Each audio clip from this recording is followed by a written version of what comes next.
నమస్తే దీక్ష అకాడమీకి స్వాగతం. నేను శిరీష.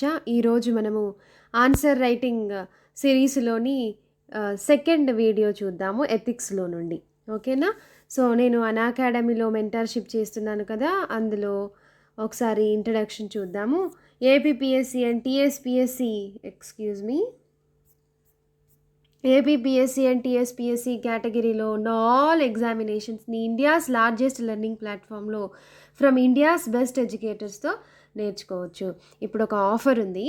ఇది లిమిటెడ్ పీరియడ్ ఆఫర్ అనమాట. 6 మంత్స్‌కి మీరు సబ్స్క్రిప్షన్ తీసుకుంటే ఒక నెల ఫ్రీ వస్తుంది. 6 నెలల సబ్స్క్రిప్షన్ తీసుకోండి. ఒక నెల ఉచితంగా పొందండి. డిసెంబర్ 14th అండ్ 15th ఉంటుంది. 24 మంత్స్‌కి సబ్స్క్రిప్షన్ తీసుకుంటే 3 మంత్స్ ఫ్రీ ఉంటుంది. 24 నెలల సబ్స్క్రిప్షన్ తీసుకోండి. 3 నెలలు ఉచితంగా పొందండి. ఓకే. అయితే ఇప్పుడు సాధన బ్యాచ్ నడుస్తుంది. 15th డిసెంబర్‌న స్టార్ట్ అవుతుంది. ఇది MCQs for group 1 and 2 exams. Next SI constable mock test series 2020 and 21 ఇది నడుస్తుంది. డిసెంబర్ 12న స్టార్ట్ అయింది. Okay. Group 2 free mock test series 2020-21 date and timings December 19 2 PM ఇది నడుస్తుంది. సిలబస్ వచ్చేసి Indian history, Indian economy, Indian Geography, AP and TS socio cultural history. Next weekly current affairs of December month for all APPSC and TSPSC exams. వారపు current అఫైర్స్లో చేరండి. APPSC TSPSC పరీక్షలను crack చేయడానికి మార్గం సుగమం చేసుకోండి. డిసెంబర్ 11న స్టార్ట్ అయింది. Revision series on polity revision for all APPSC and TSPSC exams. Revision సిరీస్లో చేరండి. ఏపీపీఎస్ అండ్ టీఎస్పీఎస్సీ పరీక్షలను సాధించండి. December 13 9 AM onwards. Okay. Next Chaitanya Dev sir గారు ఆస్క్ మీ ఎనీథింగ్ అనే ఈ సెషన్ని చేస్తున్నారు. Discussion and group 1 answer writing paper December 14th 6 PM. Next group 1 2 marathon December 15 7 AM onwards ఉంటుంది. Marathon and group 1 and 2 exams. This marathon is useful for all APPSC and TSPSC group 1 and 2 exams. Okay. APPSC and TSPSC YouTube ఛానల్లో 14 hours live classes for APPSC and TSPSC exams ఉంటాయి every Friday. Now will see there are 2 types of classes Unacademy. ఒకటి free classes, 2 plus classes. Free క్లాసెస్లో limited syllabus ఉంటుంది, limited practice test ఉంటాయి, limited PDF notes ఉంటాయి, top ఎడ్యుకేటర్స్తో doubt clearing sessions ఉండవు. అదే మీరు ప్లస్ క్లాస్ చూసుకున్నట్లయితే అందులో కంప్లీట్ సిలబస్ ఉంటుంది, అన్లిమిటెడ్ ప్రాక్టీస్ టెస్ట్ ఉంటాయి, అన్లిమిటెడ్ పీడిఎఫ్ నోట్స్ ఉంటాయి, టాప్ ఎడ్యుకేటర్స్తో డౌట్ క్లియరింగ్ సెషన్స్ కూడా ఉంటాయి. So these are the plus features. మీ ఫేవరెట్ ఎడ్యుకేటర్స్ నుంచి మీరు నేర్చుకోవచ్చు. కంప్లీట్ ఎగ్జామ్ ప్రిపరేషన్ ఉంటుంది, రెగ్యులర్గా డౌట్ క్లియరింగ్ సెషన్స్ ఉంటాయి, సిలబస్ని మొత్తం కవర్ చేస్తారు, ఫ్రీ టెస్ట్ సిరీస్ ఉంటాయి, వీక్లీ ఫ్రీ మాక్ టెస్ట్ కూడా ఉంటాయి. So 1 subscription to unlock everything in APPSC and TSPSC series 99. 1 subscription to unlock everything in APPSC and TSPSC. Siri 99. Siri 99 అనే ఈ referral code use చేస్తే మర్చిపోకండి. సిరి 99 use చేస్తే మీకు 10% discount వస్తుంది. ఓకేనా? సో ప్రైజెస్ ఎలా ఉన్నాయంటే ఒక నెలకైతే డిస్కౌంట్ పోగా ₹1,530, 6 నెలలకైతే ₹6,885, 12 నెలలకైతే ₹8,415, 24 నెలలకైతే ₹12,240 అనమాట. ఓకేనా? So subscribe now to crack APPSC and TSPSC academy. Let's crack it. So ఈరోజు ఇంకో ఎథిక్స్ క్వశ్చన్ చూద్దాం. ఈరోజు వేరే అప్రోచ్లో రాస్తున్నాం. ఈరోజు చూసే టాపిక్ ఎథిక్స్ అండ్ గవర్నెన్స్ అన్న సబ్ టాపిక్లో పార్ట్గా ఉంటుంది. సో ఇందులో క్వశ్చన్ ఏమంటుంది? Sense of morality must begin from door of the leader. Sense of morality must begin from the door of the leader who preaches it. Discuss, keyword ఏముంది? Discuss. ఎందుకంటే మనం answer ఎట్లా రాస్తాం అనేది ఈ డిస్కస్, కామెంట్ లేదా analyse, critically analyse ఇట్లాంటి వాటి మీద డిపెండ్ అయి ఉంటుంది. Discuss in backdrop of principle of governance. So ethics and governance అనే సబ్ టాపిక్లో పార్ట్గా ఉంటుంది. ఓకే. సో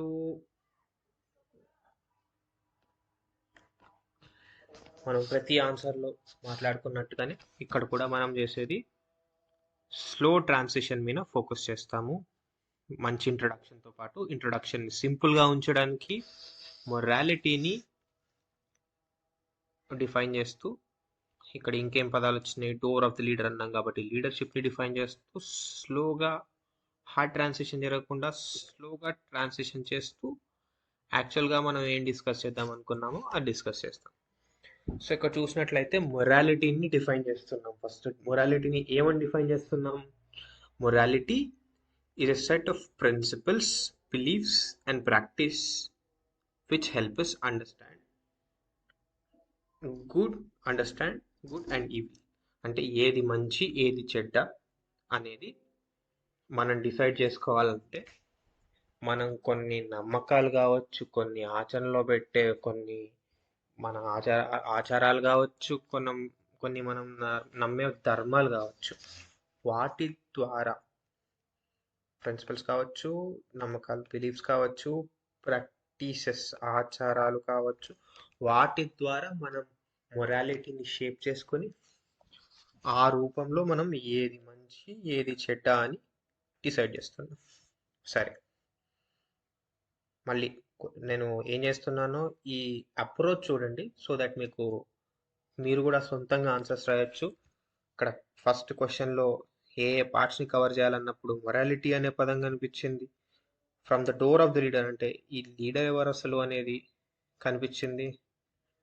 డిస్కస్ అన్న కీవర్డ్ ద్వారా మనం దీన్ని అనాలిసిస్ రూపంలో రాయాలా, నాణ్యానికి రెండు వైపులా చూడాలా, దాని గురించి నార్మల్గా మాట్లాడాలా, ఏ సెన్స్లో చూడాలి, ఏ దృక్కోణంతో చూడాలి అని చూస్తే ప్రిన్సిపల్ ఆఫ్ గవర్నెన్స్ అన్నాడు కాబట్టి గవర్నెన్స్లో ఎట్లా ఉంటుంది అనేది చూడాలి. ఓకే, సో మనం ఏం చేసాం, సింపుల్గా ఉంచడానికి మొరాలిటీ డెఫినేషన్ని, లీడర్షిప్ డెఫినేషన్ని రాస్తూ స్టార్ట్ చేసాం. మొరాలిటీ డెఫినేషన్ చూసుకున్నాం. ప్రిన్సిపల్స్, బిలీఫ్స్, ప్రాక్టీసెస్ అంటే మన నమ్మకాలు, ఆచరణలు, ఏదన్నా మనం నమ్మే ధర్మం కావచ్చు, వాటి ద్వారా ఏది మంచి ఏది చెడు అనేది తెలుసుకునే స్టేజ్కి ఉన్నాం. సో మనం మొరాలిటీని షేప్ చేసుకున్నాం. ఓకే, ఇప్పుడు లీడర్షిప్ అంటే leadership is act of motivating a group towards achieving a common goal. అంటే మన గ్రూప్ మొత్తంకి ఒక కామన్ గోల్ ఉంది. ఆ కామన్ గోల్ ఏదైతే ఉందో ఇక్కడ చూసుకుంటే ఈ కామన్ గోల్ని అచీవ్ చేసే వైపుగా అందరి శక్తుల్ని స్ట్రీమ్లైన్ చేయడం, అందరి శక్తుల్ని దాని వైపుగానే అందరూ ఒకే లక్ష్యంతో ఎఫర్ట్ పెట్టడం అనేది లీడర్ ఎన్ష్యూర్ చేస్తాడు, లీడర్ చూస్తాడు అనమాట, ఆ వైపుగా అడుగులేస్తాడు. సో అది నాయకత్వం. సో అలాంటి నాయకత్వం గురించి మనం డిఫైన్ చేసాం. ఇప్పుడు వెంటనే బాడీలోకి దుంకేయాలా? లేదు, మెల్లగా మనం ప్రతి ఆన్సర్లో మాట్లాడుకుంటాం కాబట్టి సాఫ్ట్ ల్యాండింగ్ అనేది అవసరం. సో ఇక్కడ ఏంది, మొరాలిటీ గురించి మాట్లాడుకుంటుంటే morality is strength itself to a leader, in itself అని కూడా రాయొచ్చు. మొరాలిటీ అంటేనే ఒక స్ట్రెంగ్త్ ఎవరికి, లీడర్కి. Immorality is acquired vulnerability. అంటే మొరాలిటీ అనేదే ఒక స్ట్రెంగ్త్, స్వతహాగా ఒక బలం ఎవరికి, నాయకుడికి. అదే ఇమ్మొరాలిటీ అనేది అక్వైర్డ్ వల్నరబిలిటీ, చేతులో నువ్వే వల్నరబిలిటీ తెచ్చుకున్నావు అని ఒక కనెక్టింగ్ సెంటెన్స్ ద్వారా మనం పోతున్నాం. ఇక్కడ మనం చూసుకున్నట్లయితే మనం ఎంతో చెప్పాలనుకుంటున్నాం, 10 మార్కులే, స్పేస్ లేదు, టైం లేదు అన్నప్పుడు ఫ్లో చార్ట్ వేద్దాం. ఫ్లో చార్ట్ వేసి దాన్ని ఎక్స్ప్లెయిన్ చేద్దాం. ఎందుకంటే ఇక్కడ డైలమా టైప్లో ఉంటుంది. ఇది చేస్తే దాని పరిణామాలు ఏముంటాయి, ఇది చేస్తే ఇంకో ఏం జరగవచ్చు అన్నట్టుగా ఉంటుంది. సో మనం ఇది చేద్దాం, ఈ ఫ్లో చార్ట్ ద్వారా ఎక్స్ప్లెయిన్ చేద్దాం.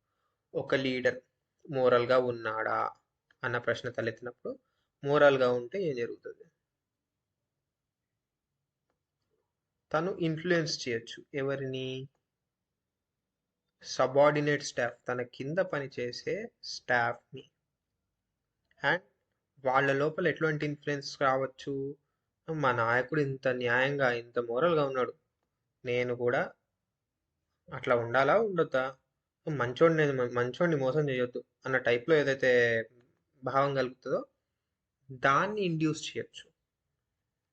ఓకే, తద్వారా ఏం జరుగుతుంది, ఎఫిషియన్సీ పెరుగుతుంది, అకౌంటబిలిటీ పెరుగుతుంది, జవాబుదారీతనం ఏదైతే పెరుగుతుందో తద్వారా మన సిస్టమ్ అనేది చాలా మంచిగా పని చేయబడుతుంది. అదే అడుగులు ఇటువైపు కాకుండా ఇటువైపు పడ్డాయి అనుకుందాం, మోరల్గా లేడు అనుకుందాం, ఈజ్ లీడర్ మోరల్ ఎనఫ్ అంటే నో అంటే కనుక ఏమవుతుంది, మేబీ బ్లాక్మెయిల్డ్ యూజింగ్ హిస్ ఇమోరాలిటీ. ఎక్కడో దగ్గర నువ్వు మోరల్గా లేవు కాబట్టి అని చెప్పేసి నీ అంతరాత్మ నీకు బ్లాక్మెయిల్ చేయడం స్టార్ట్ అవుతుంది. మీ ఇమ్మోరల్ యాక్టివిటీస్ గురించి ఎవరికన్నా తెలిసింది, మీ సబార్డినేట్ స్టాఫ్ కావచ్చు, మీతో పోటీ వర్కర్స్ కావచ్చు, మీ పై అధికారులు కావచ్చు, వాళ్ళందరూ ఏం చేస్తారు, బ్లాక్మెయిల్ చేస్తారు. బ్లాక్మెయిల్ చేసి, ఆహా నువ్వు కూడా కొంత వెనకేసుకున్నావా, సంపాదించుకున్నావా, సరే మరి నా పని కూడా చేసి పెట్టు పనిలో పనిగా, చేయకుంటే నీ బండారం బయట పెడతా. ఇట్లా బ్లాక్మెయిల్ చేసి he may end up in a deal to give undue favour. అంటే ఫస్ట్ చేసిన ఒక ఇమ్మోరల్ యాక్టివిటీకి బ్లాక్మెయిల్ చేసి తన సొంత పని చేయించుకుంటాడు. దీన్ని పట్టుకొని మళ్ళీ ఇంకొక ఇమ్మోరల్ యాక్టివిటీ చేయించి దాన్ని బ్లాక్మెయిల్ చేయించి ఇంకో పని చేయించుకుంటాడు. ఇట్లా ఉచ్చు బిగించుకుపోతుంది. ఇమ్మోరల్ యాక్టివిటీస్ చేస్తూనే ఉంటావు, చేసినందుకు దాన్ని పట్టుకొని బ్లాక్మెయిల్ చేసి ఇంకోటి చేస్తూనే ఉంటారు. సో ఇటువంటి విషయస్ సైకిల్లో ఇరుక్కోవడం అవసరమా అన్న ప్రశ్న తలెత్తది. సో అదేదో మోరల్ గుండింటే ఇందులో ఇరుక్కోవడము తప్పేది. నీ స్టాఫ్ని ఇన్ఫ్లుయెన్స్ చేసి వాళ్ళతో కూడా గౌరవం పెరిగేది, వాళ్ళు కూడా నిన్ను మోసం చేయొద్దు అన్న ఉద్దేశంతో వాళ్ళు కూడా మంచిగా ఎఫిషియెంట్గా ఉండేవాళ్ళు, జవాబుదారీతనంతో ఉండేవాళ్ళు. ఇది ఎందుకంటే ఫ్లో చార్ట్ సరిగ్గా అర్థం అవుతుందా లేదా అనేది దాని తర్వాత రాసే సెంటెన్సెస్ని బట్టి మీరు ఎక్స్ప్లెయిన్ చేయొచ్చు. లేదంటే ఇదంతా ఏదో బొమ్మలు గీసిండు, బొమ్మలు ఎట్లా అర్థం చేసుకోవాలి అని గందరగోళం పడొద్దు కరెక్షన్ చేసేవాడు. సో ఇక్కడ ఎక్స్ప్లెయిన్ చేస్తున్నాం. Hence every leader has to be moral, not to get entangled in vicious cycle, but to come out to influence and improve accountability. ఇందులో ఇరుక్కోకుండా బయటకు వచ్చి ఇన్ఫ్లుయెన్స్ చేసి ఇంప్రూవ్ చేయాలి. దేన్ని, ఎఫిషియన్సీని కావచ్చు, అకౌంటబిలిటీని కావచ్చు. ఇక్కడ కింద a leader has to hold himself accountable, appealing to morality, otherwise circumstances will hold him accountable. అంటే నీ అంతరాత్మతో నిన్ను నువ్వు జవాబుదారీగా ఉంచుకోకపోతే, నిన్ను నువ్వు సరి చేసుకున్నావా ఓకే, లేదా ఎవరో ఒకరు వచ్చి నిన్ను బ్లాక్మెయిల్ చేయడం కావచ్చు, లేదా వాళ్ళు జవాబుదారీతనాన్ని కోరుతారనమాట. సో నీ అంతకు నువ్వు సెట్ అవుతావా, ఎవడో వచ్చి నిన్ను సెట్ చేయాలా అన్న పరిస్థితి తెచ్చుకోవద్దు అని ఇక్కడ ప్రస్తావిస్తుంది. నీ అంతకు నువ్వు అకౌంటబుల్ అవుతావా, లేదా వేరే వాళ్ళు వచ్చి నీ అకౌంటబిలిటీ ఫిక్స్ చేయమంటావా, ఇది. సో నువ్వే సెట్ అయితే మంచిది. At the outset, rather being emotional, a moral leader would look at channelizing resources and provide momentum in rational way. ఇక్కడ నిన్ను బ్లాక్మెయిల్ చేయడం కావచ్చు, ఇంకొకటి కావచ్చు, నీ రాగద్వేషాలు ఏదైతే ఉంటాయో వాటిని బట్టి ఆడుకుంటున్నారు కదా, నీకు ఏదో భయం చూపించో లేదో ఆశ. సో ఇక్కడ ఫియర్ అండ్ గ్రీడ్ అనేవి రెండు ఎమోషన్స్. ప్రతి మనిషికి ఉంటుంది, ఎంత మోతాదులో ఉంటుందో అనేది డిపెండ్ అవుతుంది. జీరో అయితే ఉండదు, జీరో అయితే వాడు మనిషి కాదు. సో ఫియర్, ఇదేంది సారీ, ఎమోషనల్ అంటున్నాను నేను. Fear and greed.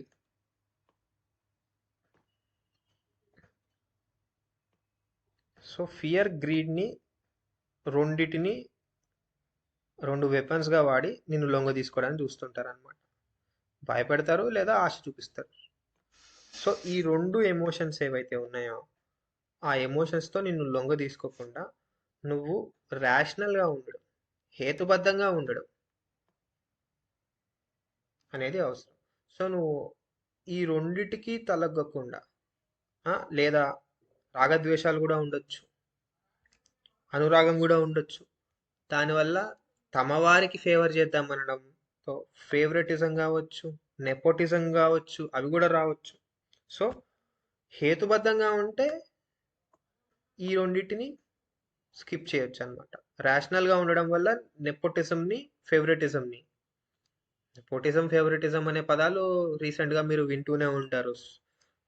ఎందుకంటే ఫిల్మ్ ఇండస్ట్రీలో కావచ్చు, చాలా రంగాల్లో ఉంది అన్నట్టుగా అంటుంటారు. ఉందా లేదా మీరే తెలుసుకోండి. మీ ఎండ్లో మీరే రీసెర్చ్ చేసి ఉందా లేదా మీరు నమ్మండి. ఉంది అని అంటారు కాబట్టి అటువంటిది సివిల్ సర్వీసెస్లోకి రాకుండా మీరు ఏమన్నా చేయొచ్చా అంటే హేతుబద్ధంగా ఉండొచ్చు, రేషనల్గా మీ రిసోర్సెస్ని ఛానలైజ్ చేయొచ్చు. సో ఏం చెప్తున్నాం at the outset, rather being emotional, a moral leader would look at channelizing resources and providing momentum in a rational way, refraining from nepotism and favoritism, which is ultimately the most optimized usage of resources.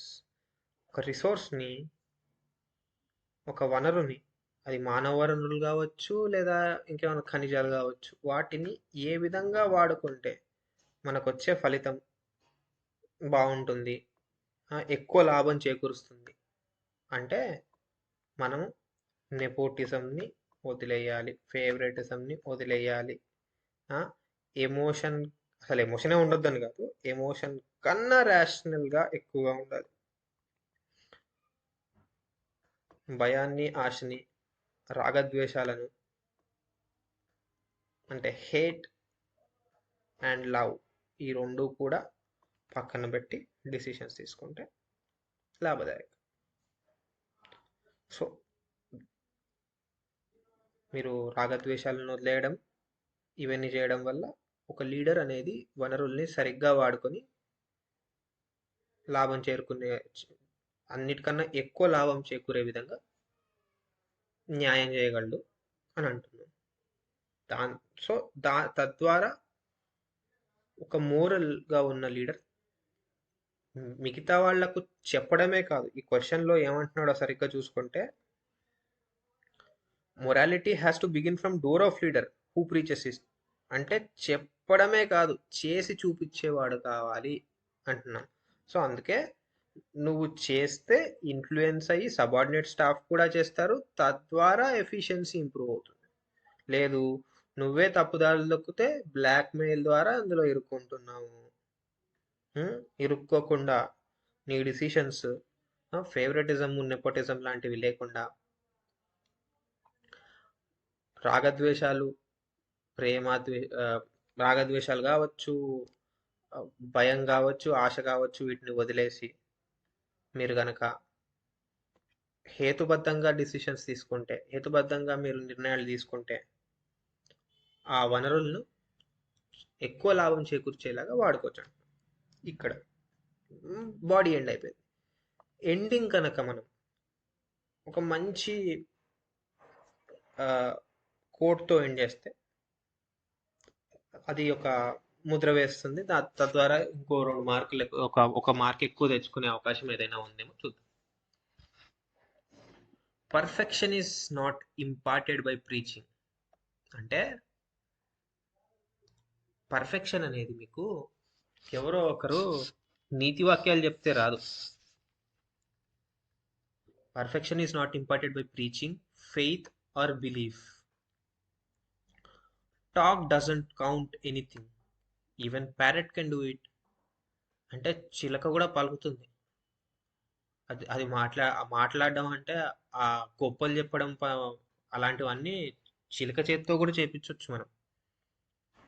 కానీ చేసి చూపించడం అనేది పర్ఫెక్షన్కి దారితీస్తుంది అని చెప్తూ, సౌరవ్ గంగూలీ ఒక cricketer, దాదాపు మనందరికీ సుపరిచితుడే. ఇప్పుడు బీసీసీఐ ప్రెసిడెంట్గా ఉన్నాడు. తను కెప్టెన్గా ఉన్నప్పుడు అన్న మాటలు చూద్దాం. ఏమన్నాడంటే, it's moral action that comes through means of focusing path rather than result. అంటే నువ్వు ఏ దారులు తొక్కుతున్నావో, నీ జర్నీని, నీ పయనాన్ని, దాని మీద మోరల్ యాక్షన్ అనేది డిపెండ్ అవుతుంది. అండ్ దాట్ ఇన్ఫ్లుయెన్స్, నువ్వు ఏ దారిలో అయితే పయనిస్తున్నావో, ఏ దారిలో తొక్కుతున్నావు అనేది ఇన్ఫ్లుయెన్స్ చేస్తుంది ఎవరిని, నీ తర్వాత తరాన్ని. వాళ్ళు నిన్ను ఫాలో అవ్వనివ్వు, వాళ్ళు నువ్వు చేసిన పనిని చేయనివ్వు, వాళ్లకు రిజల్ట్ వస్తుంది. అంటే షార్ట్ సైటెడ్నెస్తో తొందరగా నాకు రిజల్ట్స్ కావాలి, నేనే అన్ని సాధించాలి అన్నట్టు కాకుండా, ఒక దారినైతే చూపించు నీ తర్వాత తరాలకు, వాళ్ళు సాధిస్తారు. దాన్ని ఒక మోరల్ యాక్షన్ అంటున్నాడు సౌరవ్ గంగూలీ. సో ఇటువంటివి కనుక మీకు ఎక్కడన్నా చదివే అప్పుడు దొరికితే రాసి పెట్టుకోండి. సందర్భానుసారంగా, సందర్భం ప్రకారం సరిగ్గా వాడగలిగితే ఒక ఎక్స్ట్రా మార్క్ తెచ్చుకోవచ్చు. సో ఈరోజు 18 నిమిషాల్లో చేయగలిగినంత న్యాయం చేశాను అనుకుంటున్నా ఈ టాపిక్కి. Till the time I meet you next. Bye bye.